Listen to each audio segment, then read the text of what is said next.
Les années nous parlent. Cette entrevue a été réalisée dans le cadre du projet Les années nous parlent, un projet financé conjointement par le ministère du Patrimoine canadien et l'Assemblée francophone des retraités et aînés de la Colombie-Britannique.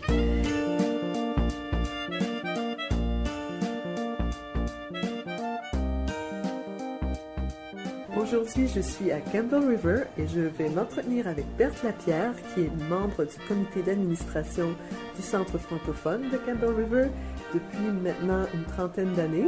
Plus ou moins. Plus ou moins. Je pense qu'il y a très peu d'années où je n'ai pas été un des directeurs. Alors, qu'est-ce que vous faites ici au Centre francophone de Campbell River? On se rencontre. On se rencontre en français. On a le plaisir d'avoir créé une petite communauté. Et puis, tous les vendredis, on a une soupe ensemble, ce qui fait que on a la chance d'échanger. Et à la soupe, tout le monde doit parler français. Et on échange sur toutes sortes de choses.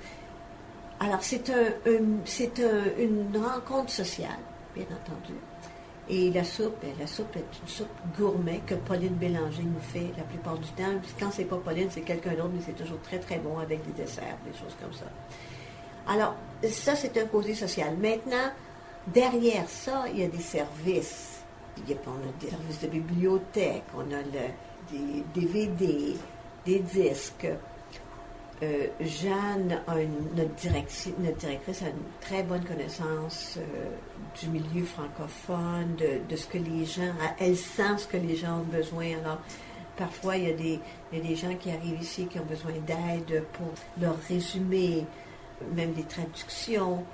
Et on s'implique aussi. On s'implique beaucoup avec la communauté. Donc, on va à des rencontres qui sont pour les bénévoles, les sociétés à but non lucratif qui veulent soutenir le développement de Campbell River. Alors, on parle de toutes sortes de choses. Je veux dire, parfois, c'est au niveau de la santé. Parfois, ça peut être au niveau du tourisme.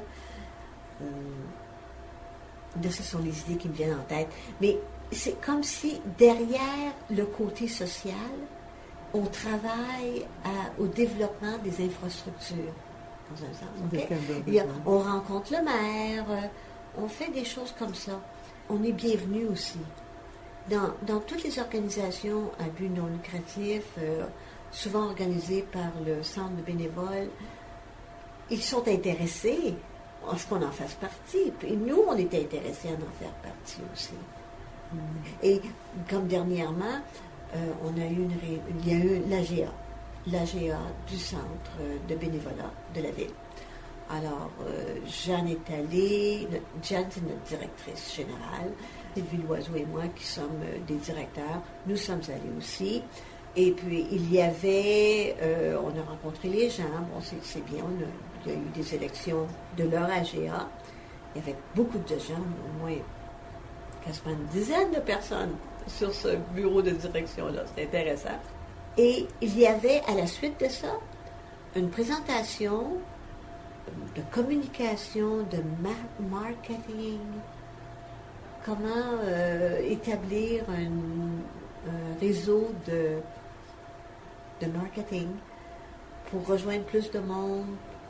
Je n'ai pas assisté à toute la présentation, mais Jeanne, qui s'y connaît beaucoup mieux que moi, elle a assisté et pour elle, c'était intéressant.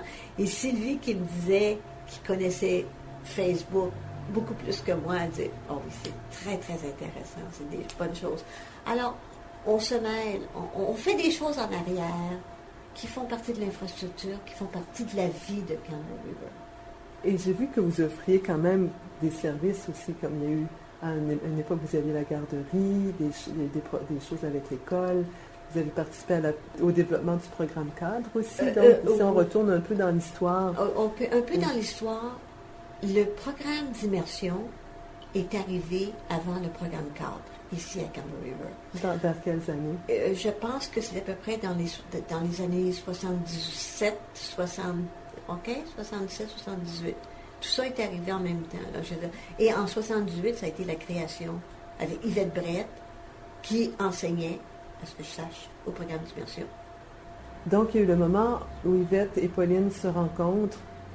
Yvette est enseignante et donc il y a cette création-là, on va vers le programme cadre. Oui, mais je pense que quand elles se sont rencontrées, d'abord, c'était un peu dans l'idée d'avoir un club social. D'accord? Et à la suite de ça, bien, il y avait parmi les gens qui faisaient partie du club social, il y avait des enfants dans les écoles d'immersion. Alors, ils ont décidé que ce serait une très bonne chose d'avoir le programme cadre, parce que le programme cadre avait sans doute commencé à Victoria et à Vancouver. Alors, en 1981, c'est là que Pauline Bélanger a fait du marketing pour aller chercher des enfants, pour aller voir les parents, puis aller, dire, on pourrait avoir un programme cadre. Il nous faut des chiffres, bien entendu, il nous faut un nombre qui nous donne droit d'avoir une école de francophones. Alors, c'est ça qui a été établi en 1981. Maintenant, il n'y avait pas de maternelle. Les enfants arrivaient, faisaient la maternelle, tous les enfants, immersion, programme cadre, faisaient leur maternelle en immersion. Tu commençais ton programme cadre en première année. Ce qui entraînait certaines difficultés, parce que pour certains enfants, le côté social ou les petits amis, la formation, déjà c'était comme encadré dans un programme d'immersion. Et il fallait les sortir du programme d'immersion à la maternelle et sortir les parents aussi, parce que ce sont aussi les parents qui sont impliqués là, et les amener au programme cadre en première. Donc, je crois que c'est en 83-84. On a, et ce n'est pas possible, je m'excuse, je me trompe.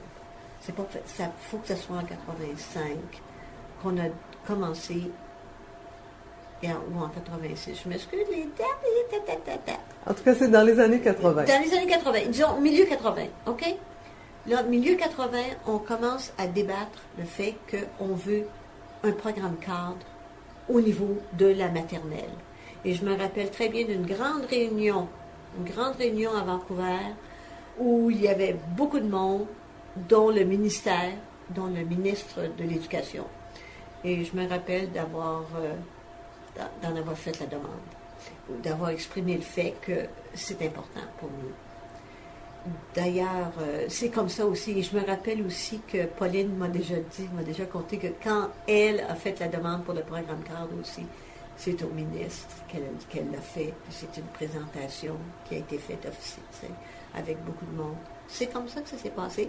Et on a eu le programme cadre au niveau de la maternelle. À ce moment-là, on avait 3 enfants. OK? On avait 3 enfants parce que c'est un peu comme si dans l'engrenage des choses, les gens allaient à l'immersion. Voilà. L'engrenage était là. Je veux dire, il fallait vraiment comme les sortir de l'immersion pour leur dire qu'il y a d'autres choses là. Alors, c'est pour ça que c'était important de le faire. Et personnellement, je suis arrivée, disons que je suis devenue membre de l'association dans les années 85, au moment où je suis déménagée à Campbell River, mais j'habitais dans un petit coin perdu sur le continent, et je venais ici en avion ou en bateau, et quand je venais à Campbell River, première fois que j'ai vu l'association francophone, je suis rentrée. Puis moi, j'ai trouvé ça fantastique de me retrouver dans un milieu francophone. Vous êtes originaire d'où à la base? De Montréal. Et je parlais un peu, j'avais une de mes voisines qui parlait français, mais une voisine à 15 km en bateau de chez moi. Et ça, c'était où? Ça, c'est un endroit qui s'appelle Greenpoint Rapids. OK? Et c'est près de? C'est près de Johnston Strait. C'est près de Blind Channel. C'est loin. C'est à peu près à 35 000 au nord de Campbell River. OK, 35 000. Alors, tout ça pour dire que de se retrouver c'est d'ouvrir une porte, puis qu'il y a quelqu'un qui te reçoive en français, puis l'atmosphère et tout ça, c'était fantastique pour moi. Alors, une fois que je suis déménagée à Campbell River, ben là, je me suis dit, OK, on va faire partie. Puis c'est comme ça que ça a commencé. Puis, et à ce moment-là, mes enfants, mon plus vieux avait commencé l'école, ma fille commençait la maternelle, et bien entendu, oui, commençait la maternelle, avait commencé la maternelle, puis, alors je me suis impliquée au niveau des écoles. Au niveau du comité d'administration ici, je représentais les écoles. Notre école de programme cadre, et aussi je m'étais impliquée avec les Canadian Parents for French. Est-ce que vous étiez enseignante? Non. Non. Disons que je me suis déjà préparée à être enseignante. J'ai fait un peu d'enseignement aussi, mais je n'ai jamais terminé mon baccalauréat en éducation. Alors, j'ai été impliquée aussi avec Canadian Parents for French, ce qui faisait que j'amenais ça ici, au bureau, au niveau du comité d'administration. Et puis j'ai vu aussi que vous aviez un service de garderie à un moment donné. Ah oui, à ce moment-là, en 85, on avait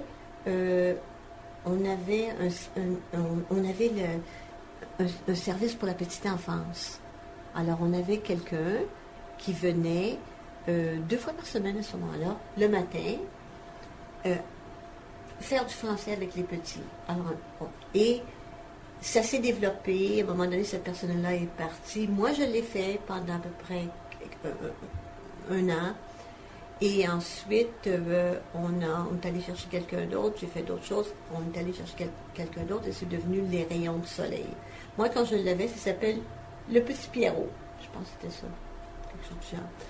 Et ensuite, ça a été les rayons de soleil qui ont été avec nous pendant plusieurs années, avec Christiane, il y a plusieurs personnes, mais Christiane Reich a pris le poste pendant plusieurs années, et c'était 2 fois par semaine. À un moment donné, c'était 2 matinées, 2 après-midi, et à la suite de ça, on s'est dit, c'est un service important, parce qu'on sait très bien que nos parents, on doit les supporter à parler français avec leurs enfants.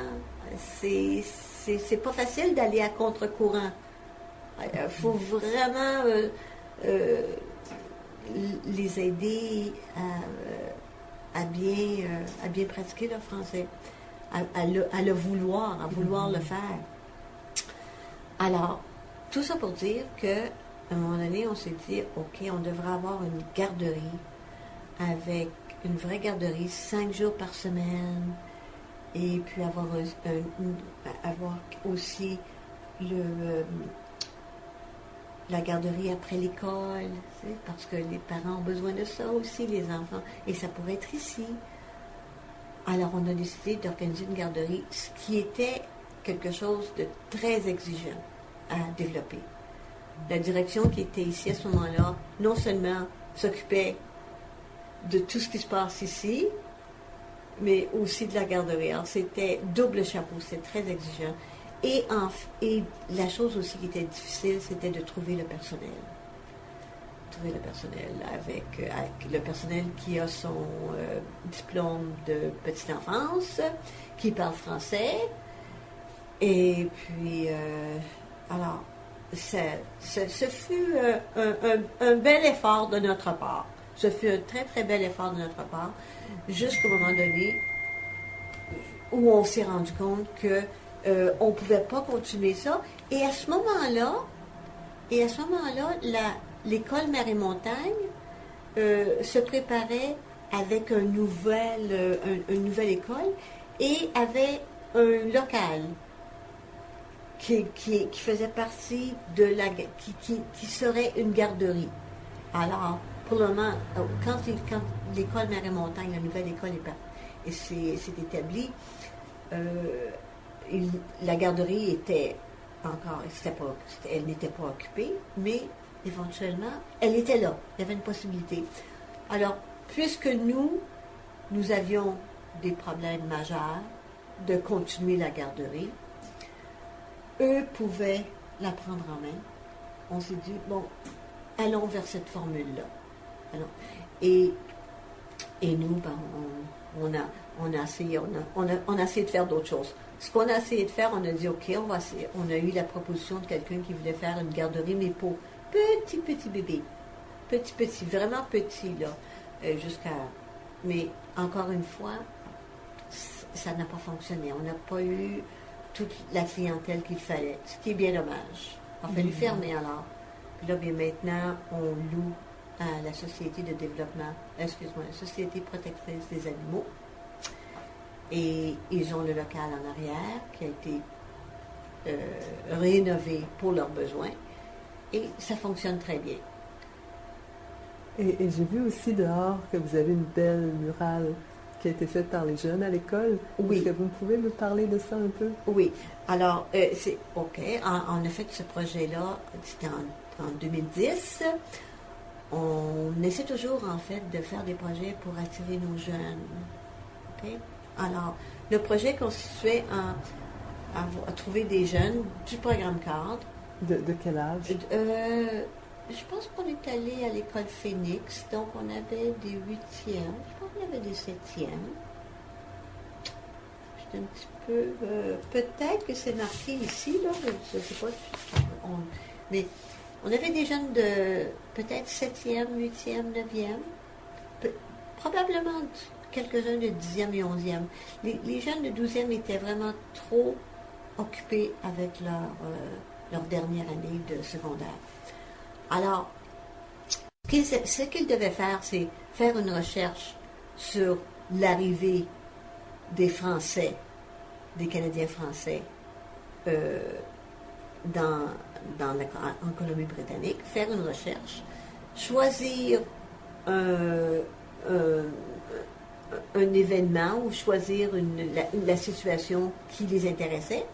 Et ils avaient avec eux, bien entendu, une coordinatrice, c'était Cynthia qui était coordinatrice, et avec eux aussi, ils avaient un artiste. Parce que le but de tout ça, c'était de faire des murales qu'on a ici à l'extérieur de notre édifice. Alors, les jeunes ont fait leur recherche historique, ils ont trouvé quelle partie de l'histoire ils voulaient illustrer. Et avec l'artiste John Bailey, ils ont développé leur sketch. Et puis, ils ont appris comment travailler sur des grosses plaques, comment agrandir tout ça, puis comment bien les finir pour que ça soit mis à l'extérieur. Alors, John, ils ont fait ça.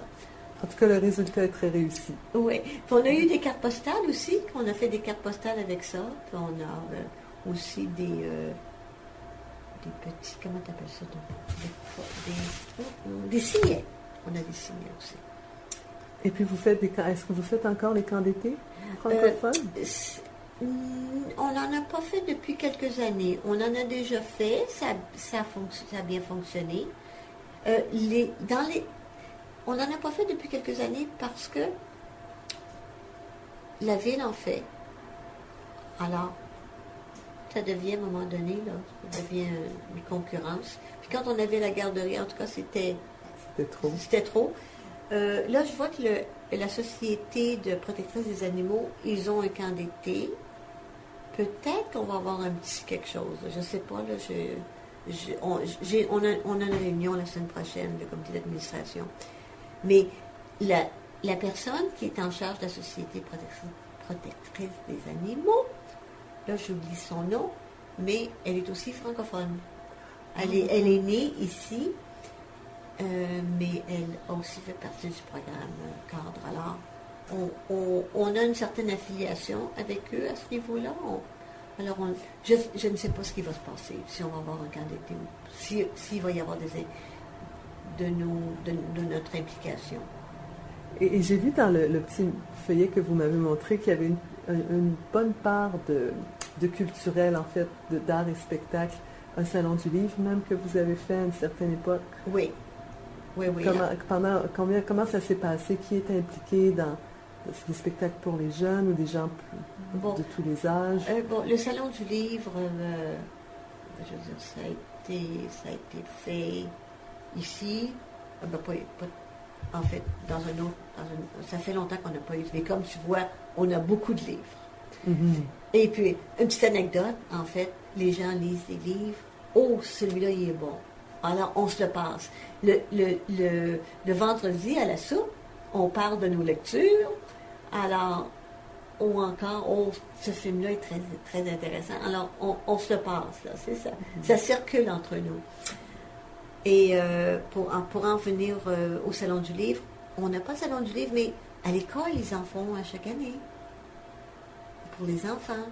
Alors, on se retrouve, tu sais, on va vers, on en entend parler, on a le Rigolo, qui est le journal de l'école Mer et Montagne. On le reçoit via virtuel. Et puis, parce qu'on a un infolettre, OK. Nous, à Campbell River, Jeanne nous écrit un infolettre à chaque semaine. Alors, sur cette infolettre-là, à un moment donné, se glisse un lien pour aller voir le Rigolo, qui est le journal de l'École Mer et Montagne. Ça fait combien de temps qu'elle existe, l'École Mer et Montagne?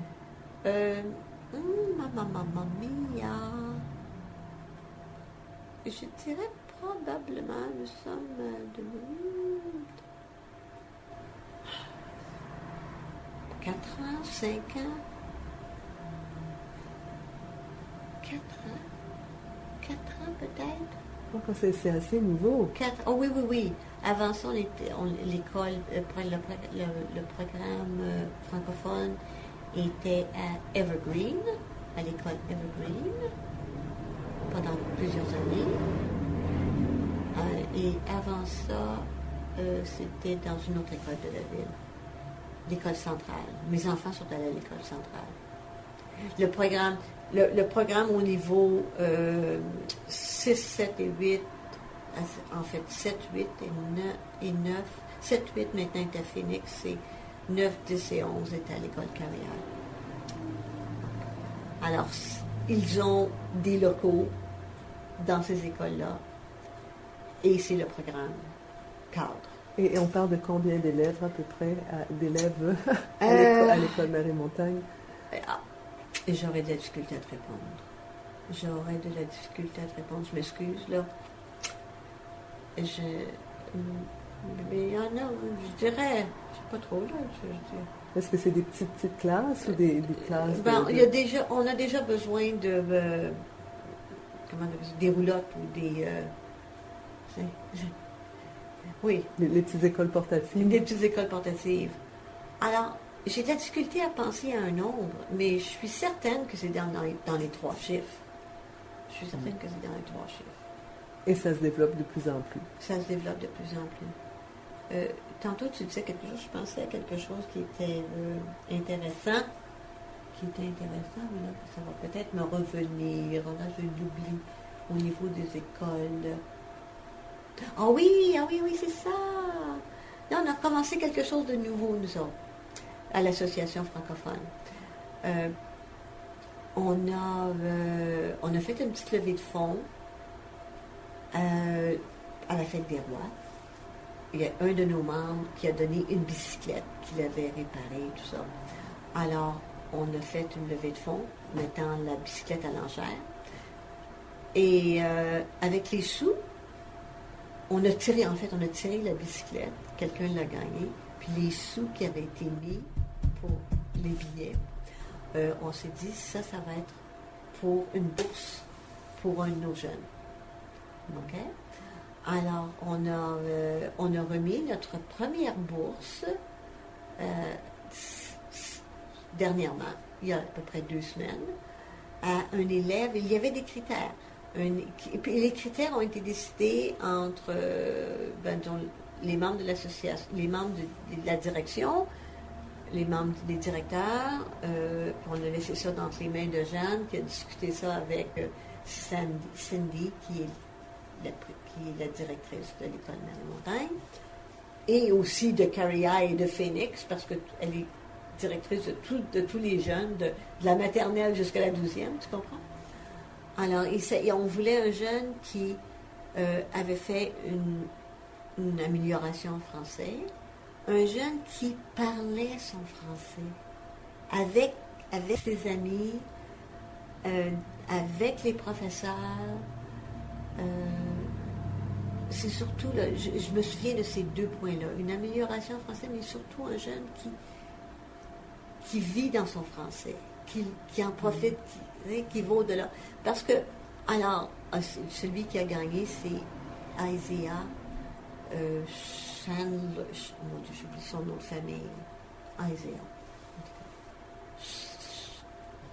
J'oublie son. C'est un nom qui m'échappe. Alors, il est surpris derrière Isaiah. Mais on se rend compte, nous, jusqu'à quel point nos jeunes doivent aller à contre-courant, puis doivent faire des efforts pour parler français. Nos jeunes parents ont les mêmes besoins de faire des efforts, d'être soutenus dans ces efforts-là et de leur rappeler de la richesse de donner le français à leurs enfants. C'est leur culture, c'est eux-mêmes. Qu'est-ce qu'on donne de mieux? C'est ce qu'on a de mieux, on veut le donner à nos enfants. Alors, par le véhicule de la langue, on donne beaucoup à nos enfants. C'est nous, ça. C'est nous. Et on donne ce que nous, on a, on donne d'où on vient, les grands-parents, la famille, les racines, la culture, il y a tellement de choses qui se transmettent par la langue. Par la langue. La langue est un véhicule. C'est que tu marches d'une certaine façon, puis ton enfant apprend à marcher de cette façon-là. Quand tu parles, c'est la même chose. Il y a toutes sortes de choses qui passent. Alors, on veut que nos parents comprennent ça. On veut que les jeunes comprennent la richesse de ça. Puis, bien entendu, c'est très bon pour le cerveau d'aller d'une langue à l'autre. Et en passant, je vais te dire une petite anecdote ici. À un moment donné, moi, je passais à la télévision. On avait une télévision communautaire à un moment donné dans la ville. D'accord? Alors, on m'avait interviewé sur le pourquoi le français à vos enfants et tout ça. Et j'avais justement expliqué ça, ce phénomène-là, que je suis un parent, j'essaie de faire de mon mieux en éduquant mes enfants. Et puis, ce que j'ai de bien, de mieux, je veux leur laisser. Et je peux leur laisser ma langue. Alors, il s'agit que je leur parle, bien entendu. Il faut que je le fasse. Et j'ai un ami anglophone avait écouté le programme et il dit là, Berthe, je comprends, tu sais. Alors, ce que tu me dis, toi aussi, là, c'est comme... la langue est un véhicule, on passe beaucoup de choses. Il semblerait que les gens ne sont pas nécessairement allumés, que les gens ne le comprennent pas nécessairement. Il faut le dire, il faut le partager. Transmettre la bonne nouvelle. Transmettre la bonne nouvelle, exactement. Et j'aimerais ça qu'on revienne encore à ce volet-là d'art et spectacle, parce que j'ai vu qu'il y avait pas mal de choses qui s'étaient faites au niveau culturel, justement, en français. Qu'est-ce que vous avez fait en dehors du Salon du Livre? OK. Je me rappelle très bien d'avoir vu la bottine souriante ici à Campbell River, au théâtre. On a un théâtre qui s'appelle Tide Mark. Ça, c'était il y a longtemps, par exemple. La bottine souriante était venue en 86, je crois. Et ça dansait partout. C'était vraiment bien. Au niveau culturel, maintenant, la chose qu'on fait beaucoup, on a la fête des rois. Que l'on fête souvent la première, les enfants commencent l'école le premier samedi où toutes les familles sont rentrées de vacances, tout ça. On a une fête des rois. Et on a choisi la fête des rois parce que c'est une chose qui est très francophone. Et puis, c'est une chose où on peut s'amuser beaucoup. Moi, dans ma famille, on s'amusait énormément avec la fête des rois. On en faisait une petite farce. On s'habillait, puis tout ça. Puis avec mes amis au Québec, on faisait la même chose. Et on s'amuse avec cette fête-là, puis on fait un gâteau. Puis souvent, c'est un jeune, n'importe qui gagne. Et souvent, on a fait des fêtes avec des... à un moment donné, on avait un groupe de violonneux. de la région. Alors, ils sont venus, on a fait des danses carrées, des choses comme ça. L'année dernière, qu'est-ce qu'on a fait donc? On a fait enfin quelque chose d'autre. Là, ça m'échappe. L'année d'avant, on a eu une discothèque. J'ai vu aussi à quelque part une épluchette de blé d'Inde. OK. On a des épluchettes. L'épluchette de blé d'Inde revient à chaque automne. On fait une épluchette de blé d'Inde et on veut... depuis quelques années, on l'a fait sur la plage. On va dehors, on le fait sur la plage. J'imagine que vous faites une fête pour la Saint-Jean-Baptiste. Pour la Saint-Jean-Baptiste, depuis quelques années, ce qu'on fait, on va jouer aux quilles. Oh! On va jouer aux quilles! Parce que là, disons, au moment donné, on avait commencé à faire une fête avec des cerfs-volants, mais si t'as pas de vent, ça va mal. S'il pleut, ça va mal. Tandis que jouer aux quilles, on est à l'intérieur, on se met des tatouages francophones, on mange ensemble, on joue au quai, puis on rit les uns des autres. Moi, en tout cas, surtout de moi.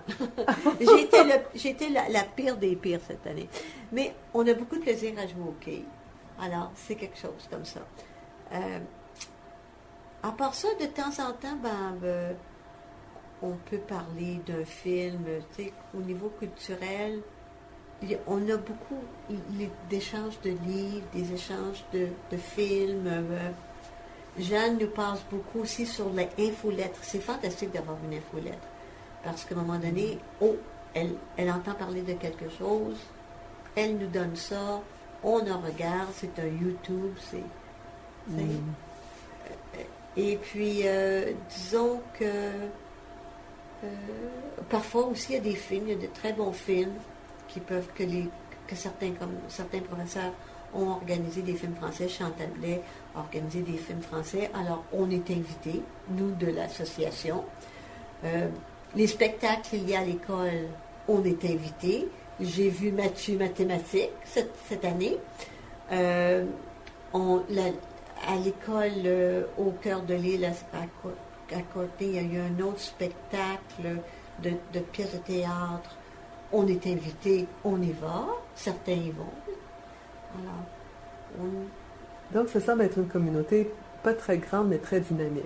Oui. Et qu'est-ce que c'est vos nouveaux projets? Vers quoi vous vous dirigez maintenant? OK. Tu sais, je te parlais de la mission avant, tantôt. Là, on a une mission où on veut que les gens puissent apprécier, puissent connaître, promouvoir. On veut promouvoir le français. Mais on se rend bien compte que c'est très important de s'impliquer dans qu'est-ce qui se passe dans la ville dont je te parlais, fait partir du centre de bénévolat qui a des rencontres, il y a des rencontres organisées, on y participe, on apporte notre élément, nous, ce que nous sommes. Donc vous vous mêlez beaucoup à la communauté anglophone aussi. On considère que pour se développer, pour se promouvoir, il faut être capable d'aller serrer la main aux autres, puis échanger sur ce que nous avons, puis comment on peut s'entraider.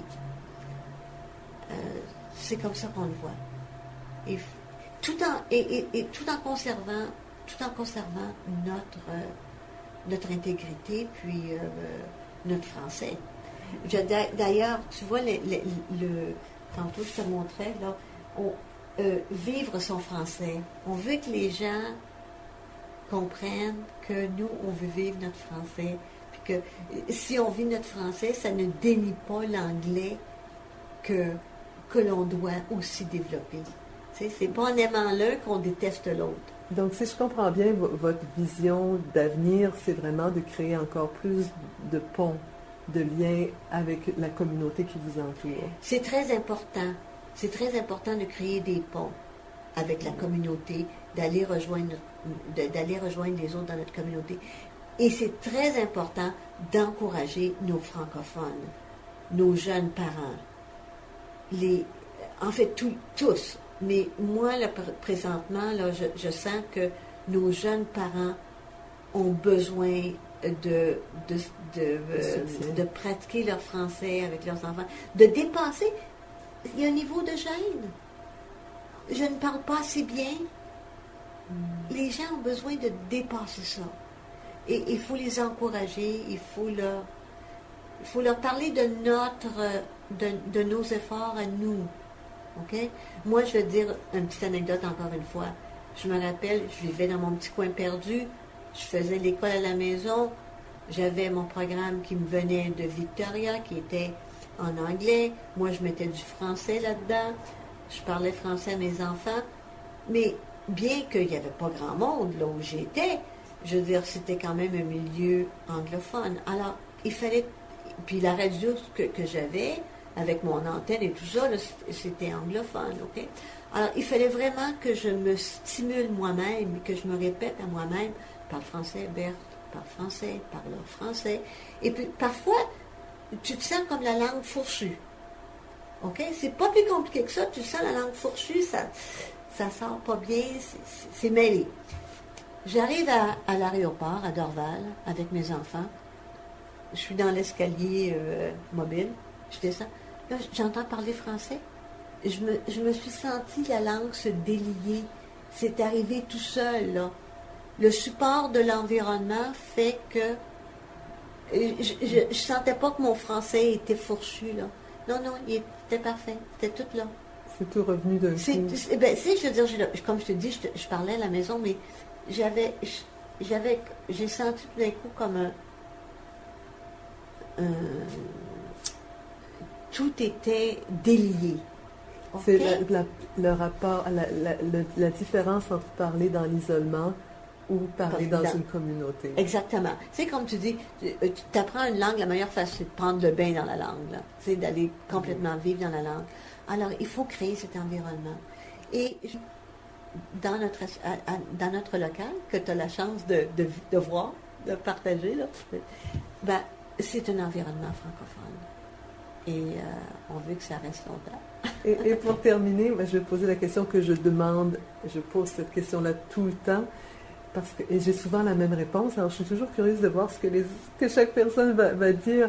De quoi est-ce que vous êtes le plus fier maintenant par rapport à toute cette aventure-là francophone? Qu'est-ce que je suis plus... Mais je dirais, premièrement, moi, j'ai créé des belles amitiés. Je ne sais pas ce que les autres disent, là. Mais moi, là, j'ai créé des belles amitiés. Et puis, je veux dire, parfois, j'arrive au Québec et mes amis disent « Oh, t'as pas perdu ton français. » Il y en a qui disent « Oh, t'as des petites expressions anglaises. » Mais je vis vraiment dans les deux langues. Donc, je suis contente de ça. Je suis contente de ça. Puis, les gens savent que je suis francophone. Et puis... C'est donc d'avoir préservé une identité francophone et d'avoir réussi à faire une connexion avec d'autres personnes qui avaient ces mêmes valeurs. Oui, de préserver cette culture-là. Et puis ici à l'association, là, je veux dire, tu as des gens qui viennent d'un peu partout, différents milieux, des différents âges. Tu sais, c'est pas nécessairement... Alors, tu viens ici, alors tu rencontres des gens qui nécessairement ne seront pas nécessairement des gens qui font les mêmes sports que toi ou qui vont voir les mêmes filles. Il y a ça. Mais je veux dire, tu rencontres toutes sortes de gens. Là. Tu rencontres des gens qui partagent tes affinités, si tu veux. Là. Mais ça. Donc, il y a beaucoup, ce que j'entends, c'est que c'est beaucoup le plaisir d'appartenir à une communauté. Oh oui. Oh oui. Oh oui, oh oui, oh oui, oh oui. Oui, oui. Et c'est un très bon support. C'est un soutien. C'est une force. C'est une force. Et bien entendu, on a plus de femmes que d'hommes. Ce qui nous dit bien jusqu'à quel point nous sommes une force. Les femmes, nous sommes une force dans une communauté. Il faut continuer. Donc, c'est le message de la fin. Il faut continuer. On continue. Et on répond aux appels qu'on voit un peu partout. Là. Tu sais, il y a des petites lumières rouges. Là. Être à l'écoute. Être à l'écoute de nos jeunes. Être à l'écoute de nos jeunes et puis leur apporter le soutien qu'ils ont besoin. Et je te dis ça parce que dernièrement, quand je suis allée payer mes taxes, là, j'ai rencontré un jeune qui lui m'a dit, on parle un petit peu, il a travaillé ici en fait comme moniteur dans un camp d'été. Alors, puis là, je le voyais avec sa petite fille. Là. J'ai dit, tu lui parles français? Il dit, oui, je lui parle français, mais des fois, je suis gênée. Tu sais, alors, il m'a très bien dit ce que plusieurs ressentent, puis ne le disent pas nécessairement. Alors là, moi, là, je vois une petite lumière rouge, là, tu sais. Viens m'aider ici. Apportons-leur quelque chose à ces jeunes parents-là. OK, c'est ça. Au moins, on a l'intention. Dans l'intention, moi, je crois beaucoup en ça. Dans l'intention d'une chose, il y a quelque chose qui se met en marche. Merci, Bertha Pierre. Merci à toi aussi, Annie Poirier.